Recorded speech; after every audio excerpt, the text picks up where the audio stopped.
नमस्कार। Political peach पर आप सभी लोगों का स्वागत है। बिहार में जेडीयू नेताओं के द्वारा ही आरजेडी को मुद्दा पकड़ाया जा रहा है। बिहार में 2025 में विधानसभा का चुनाव होना है। उससे पहले जहां तमाम राजनीतिक दल अपने वोट बैंक को सहेजने में लगे हुए, अभी 4 सीटों पर जो बिहार विधानसभा का उपचुनाव हुआ था, इस उपचुनाव में मुस्लिम वोटों का बिखराव हुआ था और इससे परेशान थी आरजेडी।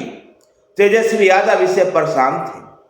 दरअसल 4 सीटों पर हुए उपचुनाव में एक भी सीट पर महागठबंधन नहीं जीत पाई, जबकि 3 ऐसी सीटें थी जहां महागठबंधन के सिटिंग एमएलए का एमपी चुने जाने के कारण से रिक्त हुआ था, जिनमें जहानाबाद का बेलागंज, तरारी और रामगढ़ ऐसी सीटें थी। यहां भी महागठबंधन चुनाव हारा और एनडीए चुनाव जीता। ऐसे में यह सवाल होना शुरू हो गया था कि क्या मुस्लिम वोट के बिना मुस्लिम वोट आरजेडी से छिटक रहा है। ये देखा गया था कि इन क्षेत्रों में एआईएमआईएम और प्रशांत किशोर की जनसुराज ने काफी वोट लिया था। यद्यपि उनकी हालत जीतने जैसी तो नहीं बनी, लेकिन आरजेडी और महागठबंधन को हराने के लिए काफी था। ऐसे में मुस्लिम वोटों की चिंता लेकर के मुस्लिम वोटों को सहेजने के लिए नेता प्रतिपक्ष तेजस्वी यादव बिहार यात्रा पर निकले हुए थे। इस बीच जेडीयू के नेता और जेडीयू के पूर्व राष्ट्रीय महासचिव केसी त्यागी ने एक ऐसा बयान दे दिया है जिससे बिहार की राजनीति में आरजेडी को बैठे बैठाए एक मुद्दा मिल गया है। दरअसल असम की सरकार ने बीफ खाने और परोसने पर प्रतिबंध लगा दिया। बीफ को बेचने पर भी प्रतिबंध लगा दिया है।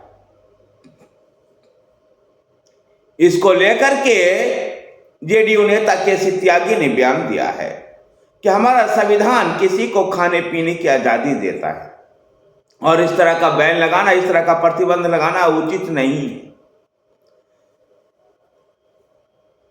और उनके इस बयान से बिहार में आरजेडी को एक मुद्दा मिल गया और मुस्लिम वोट फिर से आरजेडी की तरफ से एकजुट हो सकता है।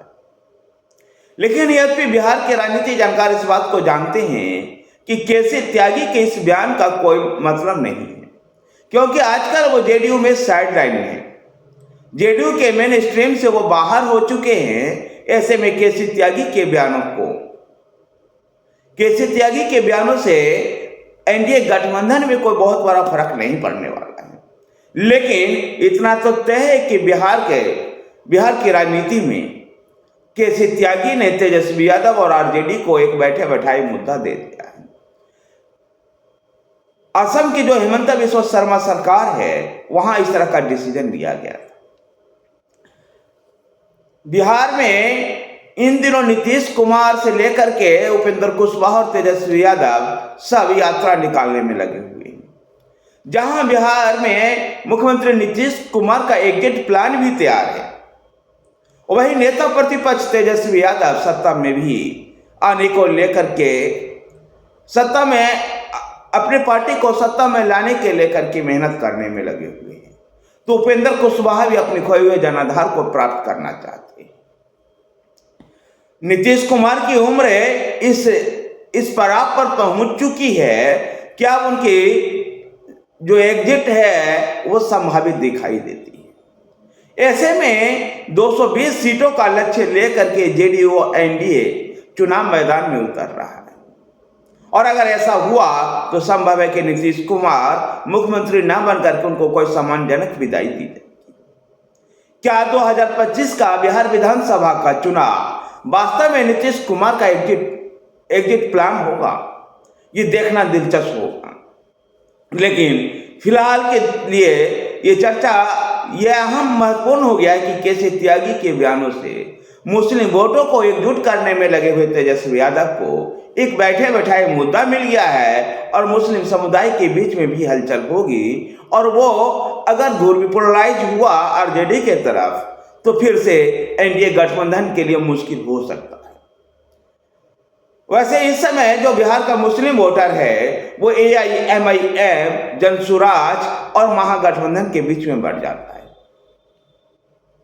और इसका फायदा एनडीए के भाजपा, जेडीयू और एनडीए के तमाम सहयोगियों को मिलता है। इस बीच लोक जनशक्ति पार्टी के नेता चिराग पासवान के जीजा और जमुई के सांसद अरुण भारती ने प्रशांत किशोर को बिहारियों से अपील कि वो बिहार वापस आए, जो विदेशों में बस गए हैं वो बिहार वापस आए।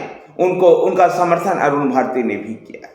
धन्यवाद साथियों, वीडियो को लाइक कीजिए, शेयर कीजिए, हमारे साथ बने रहने के लिए हमारे चैनल पॉलिटिकल पिच को सब्सक्राइब कीजिए। धन्यवाद।